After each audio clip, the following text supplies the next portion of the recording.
अस्सलाम वालेकुम नाजरीन, उम्मीद करता हूँ आप सब सेहत की बेहतरीन हालत में होंगे।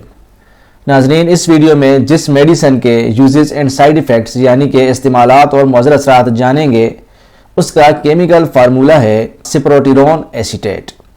ये एक केमिकल नेम है, ब्रांड नेम कोई भी हो सकता है। तो चलें वक्त ज़ाया किए बगैर इसके इस्तेमालात देख लेते हैं। इस्तेमालात में सबसे पहला जो आ जाता है वो है used as anti androgen and anti estrogen. असल में ये मेल हार्मोन्स और फीमेल हार्मोन्स के अगेंस्ट हम इसको यूज़ कर सकते हैं, उनको रोकने के लिए यूज़ कर सकते हैं। क्यों रोकेंगे? To treat precocious puberty in boys and girls, यानी लड़कों में 9 साल से पहले और लड़कियों में 8 साल से पहले अगर बालिगपन के सिम्टम्स शुरू हो जाएं, यानी सेकेंडरी कैरेक्टर्स आना, सेकेंडरी सेक्सुअल कैरेक्टर्स आना शुरू हो जाएं। जैसे लड़कियों की बात करें तो उनमें ब्रेस्ट डेवलपमेंट शुरू हो जाए, उनकी आवाज़ में फ़र्क आना शुरू हो जाए, और इसी तरह बॉयज़ की बात करें तो उनमें दाढ़ी वगैरह आना शुरू हो जाए और उनकी आवाज़ भारी होना शुरू हो जाए, यानी 9 साल से पहले लड़कों में और 8 साल से पहले लड़कियों में। तो इस कंडीशन को यानी इसे प्रिकॉशियस प्यूबर्टी कहते हैं और इसको ट्रीट करने के लिए हम इस मेडिसिन को यूज़ कर सकते हैं। इसके अलावा used low doses in combination with estrogen to provide endometrial protection. इसको हम एस्ट्रोजन के साथ लो डोज में यूज करते हैं। किस लिए? Endometrial protection. एंडोमेट्रियम यूटेरस में, बच्चेदानी में एक मेम्ब्रेन होती है जो डेवलप होती है हर मेंस्ट्रुअल साइकिल में और शेड हो जाती है।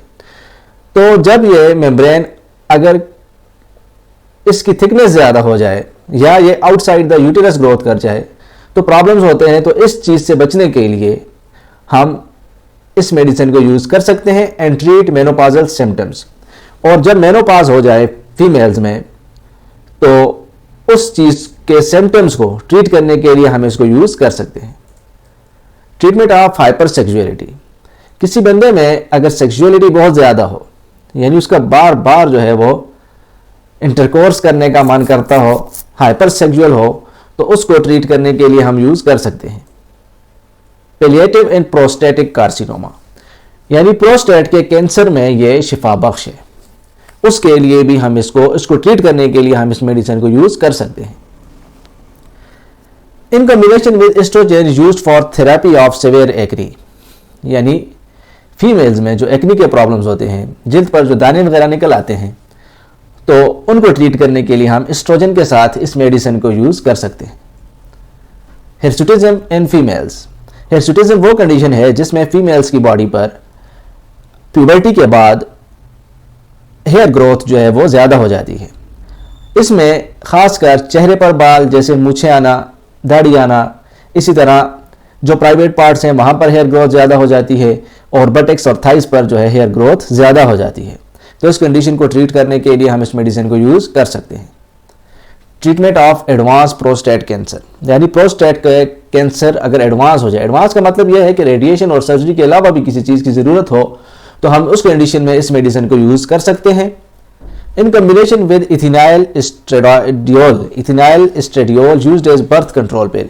ये जो इथिनाइल एस्ट्रेडियोल है ये एस्ट्रोजन की एक फॉर्म है, तो उसके साथ हम इस मेडिसिन को यूज़ करके as a birth control pill हम इसको यूज़ कर सकते हैं।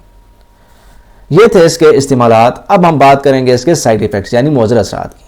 तो जो साइड इफ़ेक्ट्स इसकी वजह से जिस्म में हो सकते हैं उनमें एक आ गया ब्रेस्ट स्वेलिंग और टेंडरनेस, यानी फीमेल्स में छातियों की सूजन और दुखना, यानी हाथ लगाने ही हाथ लगेगा तो वो दुखने वाली फीलिंग आती है, दुखती हैं हाथ लगाते ही, तो इस चीज़ को ट्रीट ये इसका एक साइड इफ़ेक्ट है।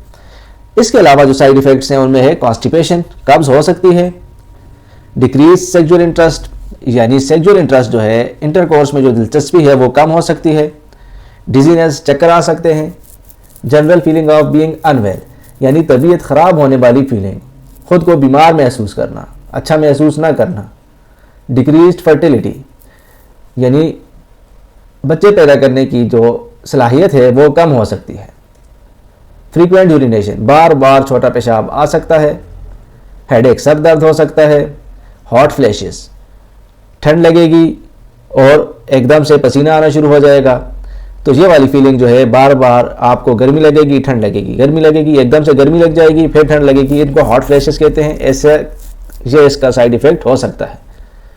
अनयूजुअल ब्लीडिंग, यानी जिस्म के हिस्सों से, यानी नाक से ब्लीडिंग हो सकती है, या मेंस्ट्रुअल साइकिल्स में ब्लीडिंग ज़्यादा हो सकती है, तो ये भी इसका एक साइड इफ़ेक्ट है। फैटीग और थकावट, ये थे इसके साइड इफ़ेक्ट्स। याद रखें, साइड इफ़ेक्ट्स हर इंसान में पैदा नहीं होते। अगर आप में पैदा हो जाएं और मुसलसल रहें तो अपने मुआलिज से रुजू करें। इसके साथ साथ कोई भी दवा यूज़ करने से पहले अपने मुआलिज से मशवरा ज़रूर कर लें। मज़ीद दवाओं की मालूमात के लिए हमारे चैनल को सब्सक्राइब करें, वीडियोज़ को लाइक करें, अपनी राय कमेंट्स में देते रहें। याद रखें, तंदुरुस्ती हज़ार नेमत है। अपनी सेहत का ख्याल रखें। मिलते हैं नेक्स्ट वीडियो में, तब तक के लिए अल्लाह निगहबान।